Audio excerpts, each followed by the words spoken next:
Usually yung townhouse parang ganyan yung shape. So kung ganyan yung shape, tapos may mga linya sila sa taas or roof lines, actually you can cut them. Okay? Pero pag nag-cut po kayo, make sure na halos magkakapareho po yung size ng mga bahay. Hindi po pwede na mas malaki yung isa compared sa isa. Pwede nyo yung tahiin yan using letter F and then shift ninyo sa letter T para makat yung mga bahay. Okay? Cut them as consistent as possible for those townhouses. Do you understand? Pag gusto niyo yung i-turn off naman yung inyong Victor kasi nag-set kayo ng Victor, press lang po number 3 and then press escape. And then from there, ma-open ulit yung Victor or ma-turn off natin yung Victor. Okay? Guys, for that naman, sayang po yung oras natin. Okay? Sayang po ang oras natin kaka-check sa Google Maps. Okay? Kasi kapag nag-check po tayo ng Google Maps, magbe-base pa po tayo dun sa image. And then, dito sa image na ginagawa din natin. And yung client po kasi hindi po yan magbe-base or yung taas po natin, hindi po sila magbe-base sa Google Maps. Magbe-base po sila sa kung ano yung image na nasa atin. So, ang pinakamadaling pwede natin gawin is magbe-base po tayo sa kung ano yung image na nandito sa atin. Hindi po sa Google Maps kasi sayang po oras natin doon. Kahit po makipagbakbakan tayo na tama yung ginawa natin kasi nag-base tayo sa Google Maps, hindi pa rin po yun acceptable kasi ito po yung tinatrabaho natin, yung image natin ngayon. Those are required po ba lahat ng 3D? Hindi, Rochelle. May mga bahay lang po dyan na kailangan i-3D, may mga bahay na hindi. So like for example, ito, yung bahay na to. As you can see, kitang-kita yung wall. Kitang-kita din yung roof. Ito yung roof sa taas. Yung part na to, medyo rough. Tapos patagilid na. Iba na yung angle niya. So ibig sabihin, ito po yung wall. So for this building, pwede natin itong i-drag as 3D. Okay? Pero may mga bahay din dyan, like for example, like this. Ayan, hindi nakita yung wall. Okay? Pag hindi na visible yung wall, wag na nating ipilit. Actually, pwede nyo itong iselect lahat. Click nyo Control Q and then mawawala po yung 3D. And then eto, ayusin na lang din natin to kasi pangit yung shape nito. So cut and then delete. Ganyan lang. Okay? Clear? After i-cut ang townhouse, hindi po natin kailangan i-group yan. Kasi townhouses are all residential houses pa rin. Hindi po yan for commercial purposes. So, no reason for us to group townhouses. Cut lang po. Same goes sa residential. Wala po tayo dapat i-cut and then i-group sa kanila. Kasi residential house po yan. Not unless if 3D matching ito. This is not a 3D matching tab. So, no need to cut and group for those residential house. Draw them as one. Ganun lang. So, kung wala na kayong tanong, start na tayo magtrabaho dito sa tab na to or sa mapa na to. Tapos, try muna natin i-discuss yung mga pwede nating ayusin or dapat nating ayusin para sa mapa. Sayang oras mo dun, honey. Kaka-cut and group sa residential house. If ever nagka-cut and group ka. Kasi pagdating yan sa checker, i-merge lang din naman yan eh. Ito-draw lang din naman as one. So, sayang yung oras mo, kaka-cut and group mo dun na hindi naman dapat. Unnecessary editing na po iyon. Okay? Nag-group ka. Okay. Walang rason para i-group natin yan. So guys, as you can see po, ito yung itsura ng mapa natin. Sabi ng isa, ng iba medyo blurred. Magulo. Ano pa? Distorted yung image. Pero actually, kung titignan mo to guys, kung naiintindihan niyo yung mga bahay dito, halos po maganda na po sila eh. Halos okay na sila. Kasi yung mga bahay po dito, kukunti lang po yung mga bahay dito na may mga corners or merong mga shape. Okay? Or mga extra parts yung bahay. Usually yung mga bahay dito is either either square or rectangle lang. Okay? So hindi na tayo kailangan mamroblema pa sa pagle-label nito. The only thing you need to do is to check yung property line nila. Yung property line is yun yung fence. Okay, ito yung fence. Lahat ng bahay dito, as you can see po, merong mga bakod eh.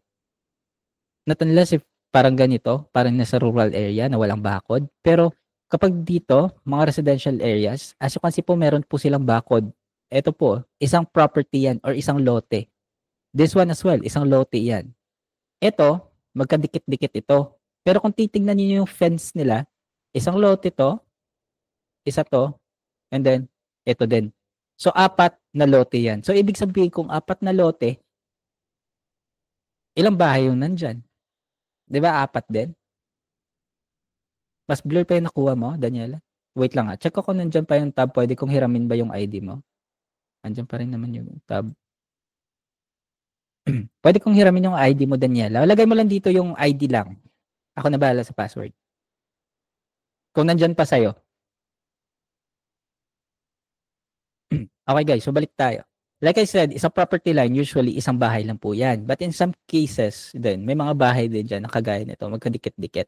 Pero kung naiintindihan ninyo yung mga plot dito sa area, actually, ito, isang block to. Okay? Isang block ito, or isang block. Usually, yung isang block is divided dyan into 2. Oh, delete ko muna itong mga bahay. Wait lang. Isang block is divided into 2 segments. Okay? Yung isa pa dito, pa kaliwa, yung isa dito sa kabila din. Nakaharap yan palagi sa road. Okay? And from there, guys, naka-divide yung mga lote na yan based sa kung gaano kalalaki yung mga lote dito sa lugar nila. Parang kagaya ng mga nasa subdivision or parang mga nasa housing, 'di ba? Halos magkakapareho yung size ng lote ninyo. Alam niyo 'yan? Nanabot ka na pa pero kalahati pa lang po nagawa ko. Ay, sayang. Sige, okay na lang 'yan. Hayaan mo na. Like I said guys, usually kapag parang housing type, halos magkakapareho po yung size ng mga lote ninyo. And pwede nyo po iyong gamitin para mag-identify ng mga bahay dito sa project natin. Tapos, divided yan into 2 segments. Yung isa dito sa kanan, yung isa sa kaliwa. Nakaharap yan palagi sa road. Okay? So, kung ganito yung itsura, kapag nag-label po kayo, mag-base po kayo sa property line nila. Okay? Balik natin yung previous label.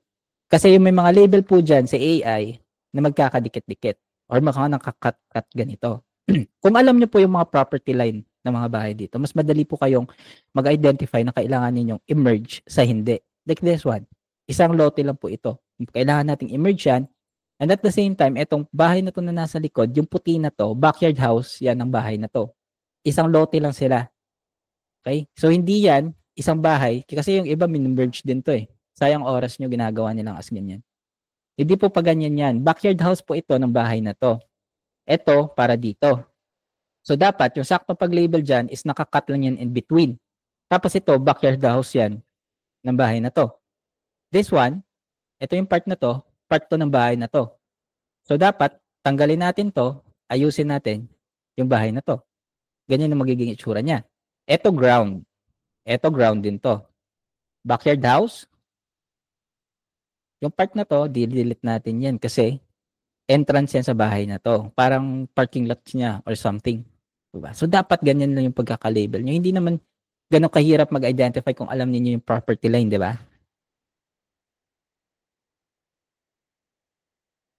Kung alam niyo yung property line, mahirap ba i-identify yung mga bahay dito? Guys? Wala na? Tulog na ba? Okay. So, halos magkakapare-pareho lang yan. Halos residential house ito. Yung ibang mapa, ganun din sa baba. Diba?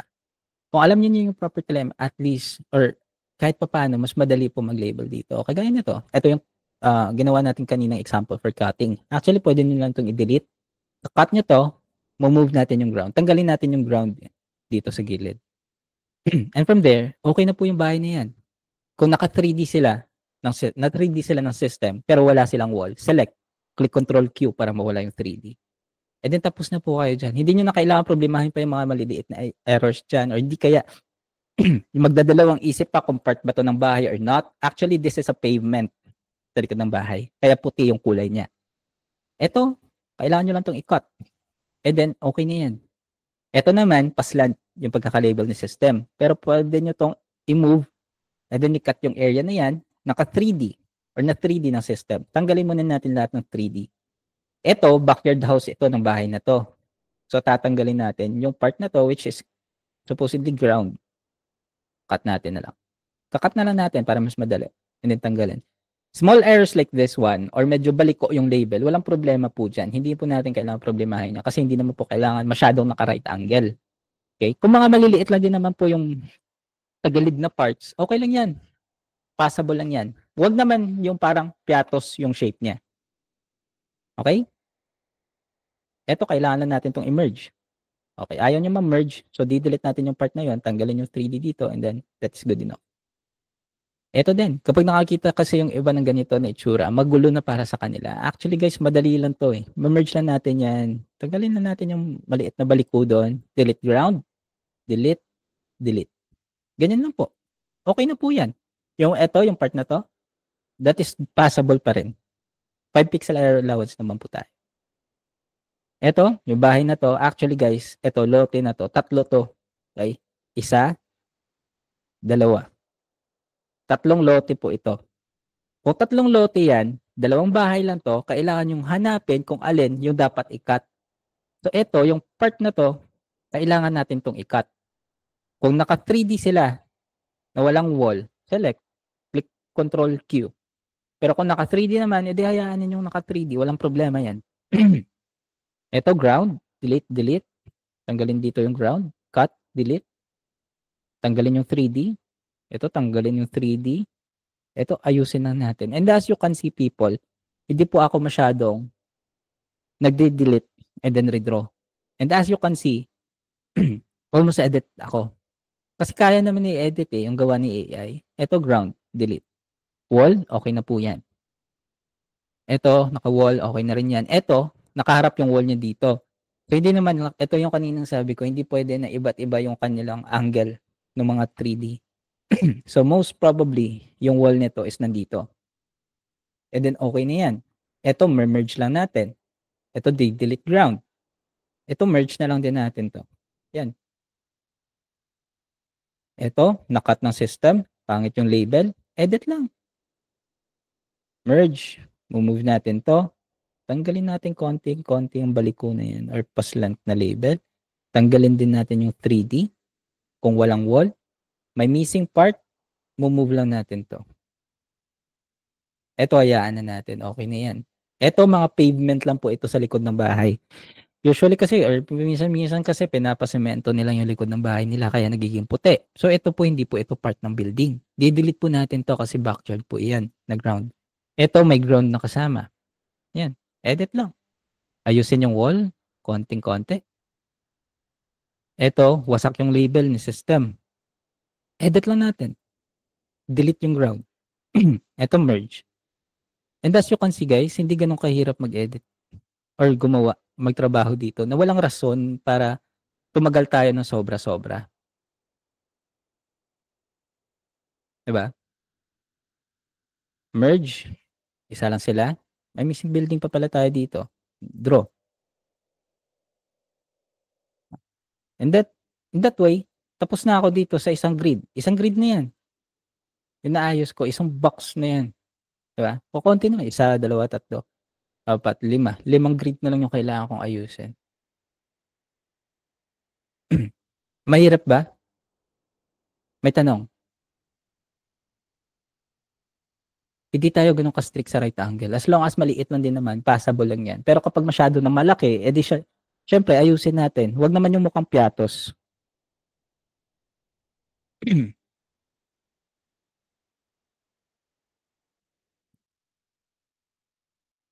No more questions, guys? Kasi kung wala na po kayong tanong, pwede to po tayo mag-out. Kasi ganit, madali lang din naman talaga yung project, I promise. As long as marunong kayong mag-check ng property line, madali lang po yan. Yes, Madam Honey? Madam? Hindi po ako kukuha ng attendance kasi yung tab is open for all. Okay? NIPA na extended. Anong NIPA na extended sa roof?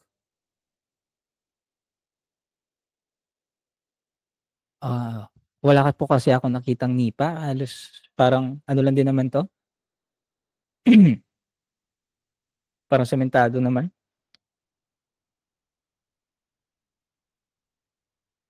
Sasali sa wall. Asang part po, Madam Hani? Anong itsura? Sa wall naman, hindi nyo kailangan maging sobrang stricto dyan. Actually, yung mga part na to, or yung mga ganito, hindi naman wall yan eh. Pwede yung maging part ng roof. Parang ganyan. Ito, wala din tong wall. Tanggalin na lang. Sayang oras ninyo.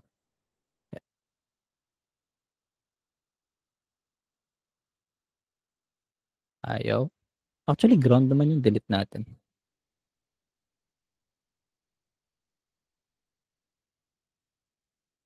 Ganyan lang, okay na yan. Hello, sir. Yes? May nag-share screen po ako. May papakita Yeah. po sa. Sige.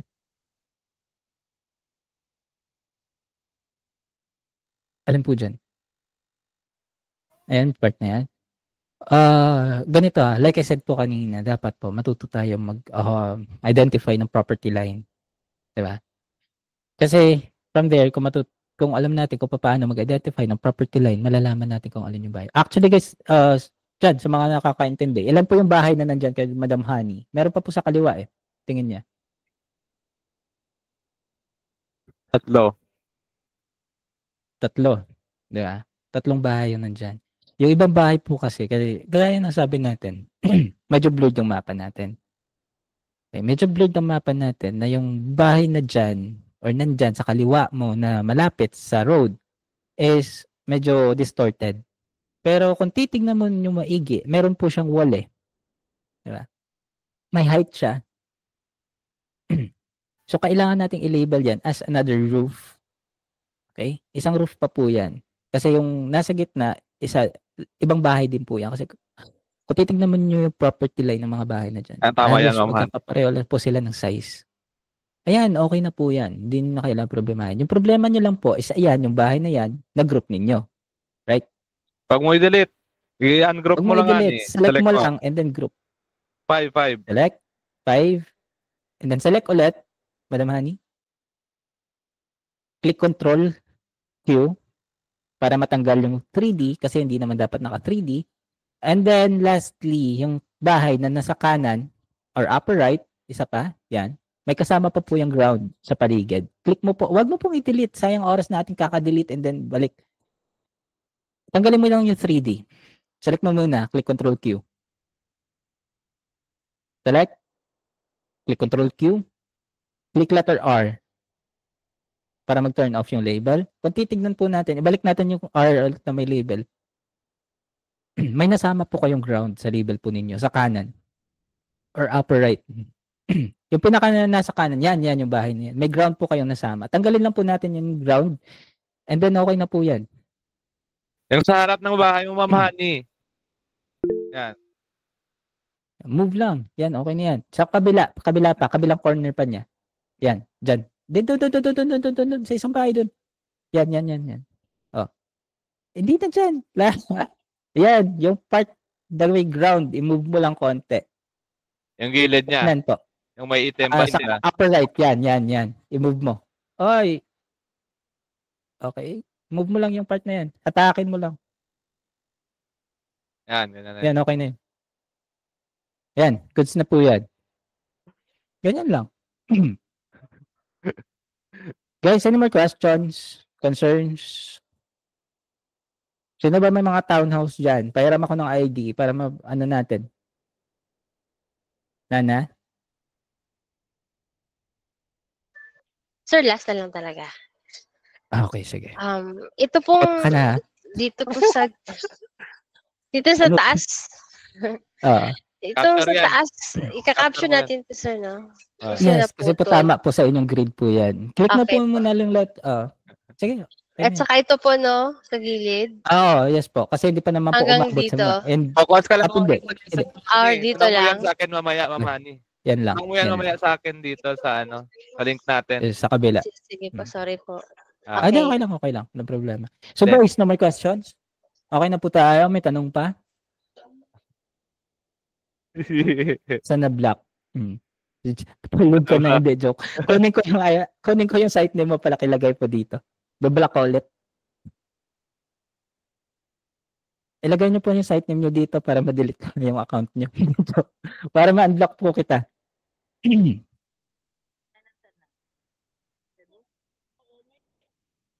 Meron ba? CJ, meron ka ba? Pairam ako. Sino ba meron IDs na ganun? Kasi sa akin wala po townhouse eh. Sorry ah.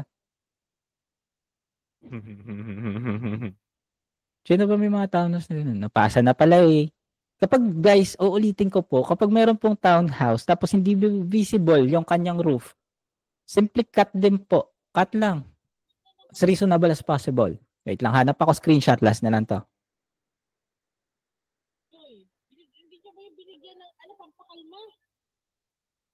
Ito sa mga luma. Ito lumang-luma na to sa 19 pa. Pero ito na lang po yung pwede ko.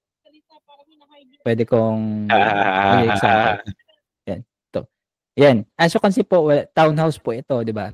Tsaka wala po yung clear na visual line sa roof. Pero, kapag nag-cut po kayo dito, make sure lang po na at least consistent yung cutting ninyo. Kung gaano kalaki yung cut ninyo sa isa, ganun din po sa kabila.